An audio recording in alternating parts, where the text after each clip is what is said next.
तीसरी बात, इसके पहले कि हम शुरू करें, धर्म महान क्रांति है। धर्म के नाम से तुमने जो समझा हुआ है उसका धर्म से ना के बराबर संबंध है। इसलिए शिव के सूत्र तुम्हें चौंकाएंगे भी, तुम भयभीत भी होगे, डरोगे भी, क्योंकि तुम्हारा धर्म डगमगाएगा। तुम्हारा मंदिर, तुम्हारी मस्जिद, तुम्हारे गिरजे, अगर ये सूत्र तुमने समझे तो गिर जाएंगे।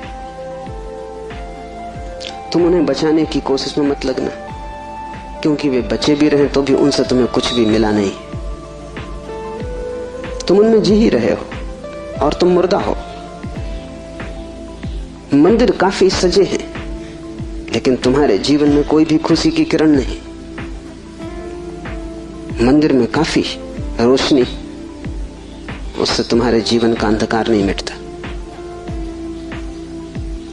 तो उससे भयभीत मत होना, क्योंकि सूत्र तुम्हें कठिनाई में तो डालेंगे ही, क्योंकि शिव कोई पुरोहित नहीं है। पुरोहित की भाषा तुम्हें हमेशा संतोषदायी मालूम पड़ती, क्योंकि पुरोहित को तुम्हारा शोषण करना है। पुरोहित तुम्हें बदलने को उत्सुक नहीं है। तुम जैसे हो ऐसे ही रहो, इसी में उसका लाभ है। तुम जैसे हो रुग्ण बीमार, ऐसे ही रहो, इसी में उसका व्यवसाय है। मैंने सुना है एक डॉक्टर ने अपने लड़के को पढ़ाया, पढ़ लिख के घर आया, पिता ने कभी छुट्टी भी न ली थी, तो उसने कहा कि अब तू मेरी कारोबार को संभाल और मैं 3 महीने विश्राम कर लूं। जीवन भर सिर्फ मैंने कमाया है, कभी विश्राम नहीं लिया। वो विश्व की यात्रा पर निकल गया। 3 महीने बाद लौटा तो उसने अपने लड़के से पूछा कि सब ठीक चल रहा है। उसके लड़के ने कहा कि बिल्कुल ठीक चल रहा है। आप हैरान होंगे कि जिन मरीजों को आप जीवन भर में ठीक न कर पाए, उनको मैंने 3 महीने में ठीक कर दिया। पिता ने सिर ठोक लिया। उसने कहा, मूड, वही हमारा व्यवसाय था। क्या मैं उनको ठीक नहीं कर सकता था? तेरी पढ़ाई कहां से आती थी? उन्हीं पर आधार था, और भी बच्चे पढ़ लिख लेते, तूने सब खराब कर दिया। पुरोहित तुम जैसे हो रुग्ण बीमार, तुम्हें वैसा ही चाहता है, उस पर ही उसका व्यवसाय है। शिव कोई पुरोहित नहीं है,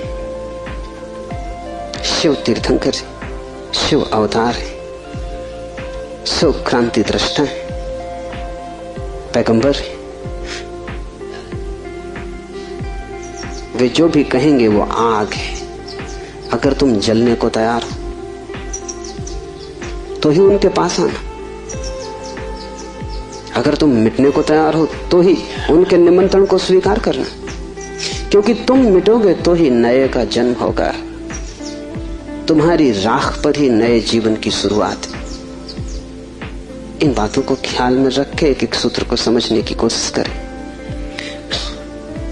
पहला सूत्र है चैतन्य आत्मा। चैतन्य आत्मा है।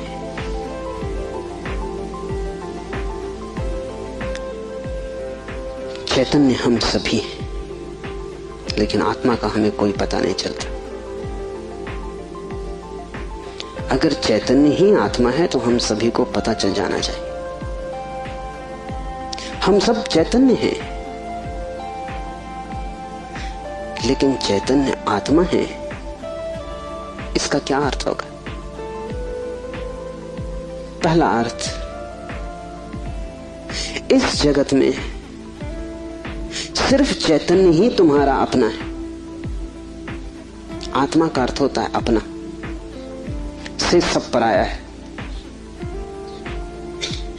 शेष कितना ही अपना लगे, पराया है। मित्र हो, परिजन हो, परिवार के लोग हो, धन हो, यश पद प्रतिष्ठा हो,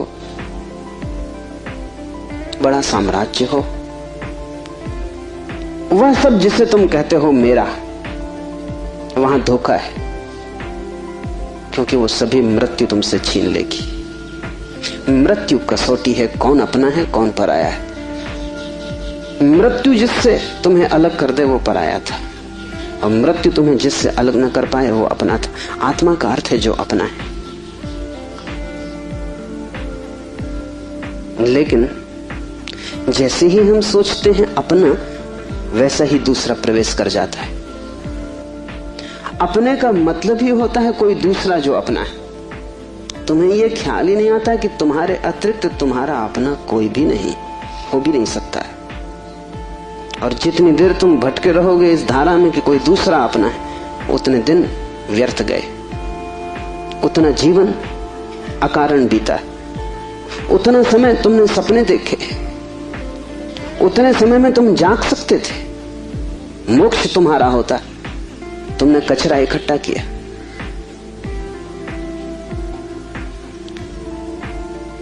सिर्फ तुम ही तुम्हारे हो, ये पहला सूत्र। मेरे अतिरिक्त मेरा कोई भी नहीं, ये बड़ा क्रांतिकारी सूत्र है, बड़ा समाज विरोधी, क्योंकि समाज जीता इसी आधार पर है कि दूसरे अपने हैं, जाति के लोग अपने हैं, देश के लोग अपने हैं। मेरा देश, मेरी जाति, मेरा धर्म, मेरा परिवार, मेरे का सारा खेल है। समाज जीता है मेरे की धारणा पर। इसलिए धर्म समाज विरोधी तत्व है। धर्म समाज से छुटकारा है, दूसरे से छुटकारा है। और धर्म कहता है कि तुम्हारे अतिरिक्त तुम्हारा और कोई भी नहीं। ऊपर से देखने पर बड़ा स्वार्थी वचन मालूम पड़ेगा, क्योंकि ये तो ये बात हुई कि बस हम ही अपने हैं, तो तत्क्षण हमें लगता है ये तो स्वार्थ की बात है। ये स्वार्थ की बात नहीं। अगर ये तुम्हें ख्याल में आ जाए तो ही तुम्हारे जीवन में परार्थ और परमार्थ पैदा होगा, क्योंकि जो अभी आत्मा के भाव से ही नहीं भरा है, उसके जीवन में कोई परार्थ और कोई परमार्थ नहीं हो सकता। तुम कहते हो दूसरों को मेरा, लेकिन मेरा कह के तुम करते क्या हो? मेरा कह के तुम उन्हें चूसते हो। मेरा तुम्हारा शोषण का हिस्सा है, फैलाव है। जिसको भी तुम मेरा कहते हो, तुम उसे गुलाम बनाते हो, तुम उसे अपने परिग्रह में परिवर्तित कर देते हो। मेरी पत्नी, मेरा पति, मेरा बेटा, मेरा पिता, तुम करते क्या हो? इस मेरे के पीछे, इस मेरे के पर्दे के पीछे तुम्हारे संबंध का मूल आधार क्या है? तुम चूसते हो, तुम शोषण करते हो, तुम दूसरे का उपयोग करते हो। इस दूसरे के उपयोग को तुम सोचते हो परार्थ, तो तुम भ्रांति में हो। एक सम्राट बूढ़ा हुआ, उसके 3 बेटे थे और वो बड़ी चिंता में था किसको राज्य दे। तीनों ही योग्य और कुशल थे, तीनों ही समान गुण धर्मा थे, इसलिए बड़ी कठिनाई हुई। उसने एक दिन तीनों बेटों को बुलाया और कहा कि पिछले पूरे वर्ष में तुमने जो भी कृत्य महानतम किया हो, एक कृत्य जो पूरे वर्ष में महानतम हो, वो तुम मुझे कहो। बड़े बेटे ने कहा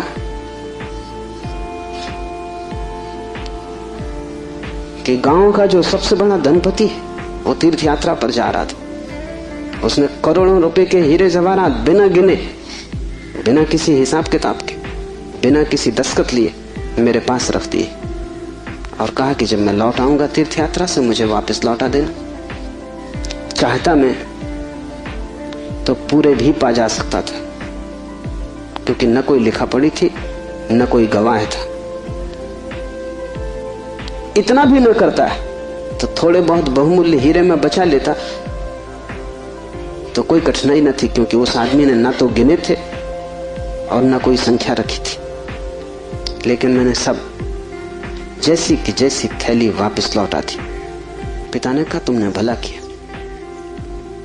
लेकिन मैं तुमसे पूछता हूं कि अगर तुमने कुछ रख लिए होते तो तुम्हें पश्चाताप, गिलानी, अपराध का भाव पकड़ता या नहीं? उस बेटे ने कहा निश्चित पकड़ता। तो बाप ने कहा इसमें परोपकार कुछ भी ना हुआ, तुम सिर्फ अपने पश्चाताप, अपनी पीड़ा से बचने के लिए ये किए। इसमें परोपकार क्या हुआ?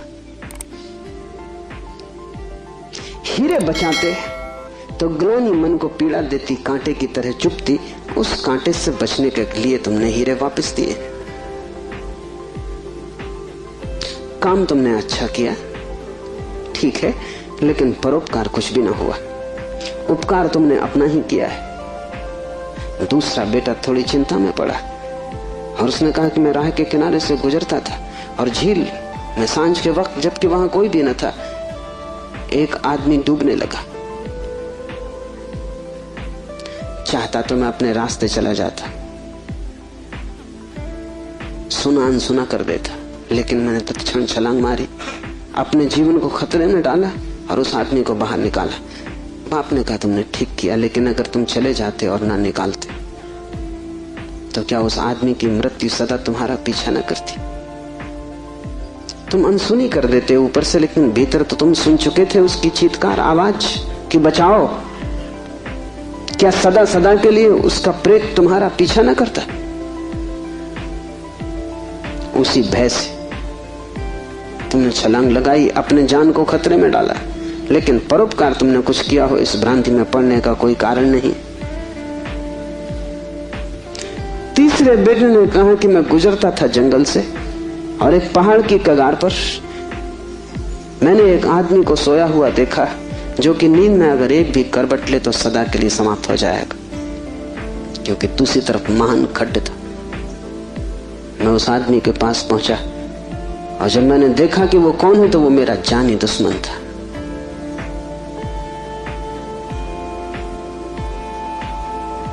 मैं चुपचाप अपने रास्ते पे जा सकता था।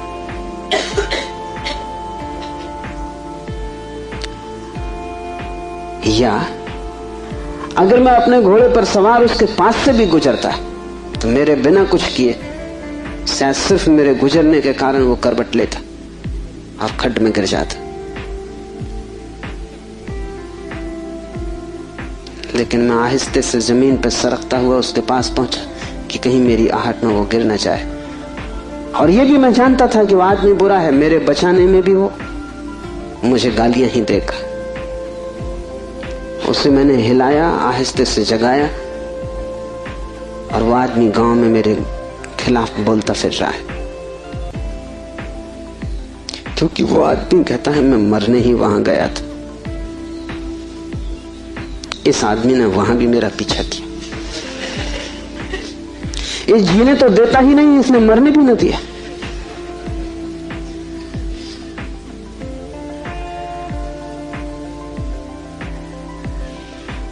पिता ने कहा तुम दो से बेहतर हो, लेकिन परोपकार ये भी नहीं। क्यों? क्योंकि तुम अहंकार से फूले नहीं समा रहे हो कि तुमने कुछ बड़ा कार्य कर दिया। बोलते हो तो तुम्हारी आंखों की चमक और हो जाती, कहते हो तो तुम्हारा सीना फूल जाता है। और जिस कृत्य से अहंकार निर्मित होता हो वो परोपकार न रहा। बड़े सूक्ष्म मार्ग से तुमने अपने अहंकार को उससे भर लिया। तुम सोच रहे हो तुम बड़े धार्मिक परोपकारी हो, तुम इन दो से बेहतर हो, लेकिन मुझे राज्य के मालिक के लिए किसी तीसरे की ही तलाश, चौथे की ही तलाश करनी पड़ेगी। जब तुम परोपकार करते हो तब तुम कर नहीं सकते, क्योंकि जिसे अपना ही पता नहीं है वो परोपकार करेगा कैसे? तुम चाहे सोचते हो कि तुम कर रहे हो गरीब की सेवा, अस्पताल में बीमार के पैर दबा रहे हो, लेकिन अगर तुम गौर से खोजोगे तो तुम कहीं ना कहीं अपने अहंकार को ही भरता हुआ पाओगे। और अगर तुम्हारा अहंकार ही सेवा से भरता है तो सेवा भी शोषण है। आत्मज्ञान के पहले कोई व्यक्ति परोपकारी नहीं हो सकता, क्योंकि स्वयं को जाने बिना इतनी बड़ी क्रांति हो ही नहीं सकती। मैंने सुना है कि मुल्ला नसरुद्दीन की पत्नी उससे झगड़ रही और कह रही थी कि मामला क्या है, एक दफा साफ हो जाना चाहिए। तुम मेरे सभी रिश्तेदारों को नफरत और घृणा क्यों करते हो? नसरुद्दीन ने कहा यह बात गलत है, ये बात तथ्यगत भी नहीं है, और मैं इसका प्रमाण है मेरे पास। और प्रमाण यह है कि मैं तुम्हारी सास को अपनी सास से ज्यादा चाहता हूं। अहंकार ऐसे रास्ते खोजता।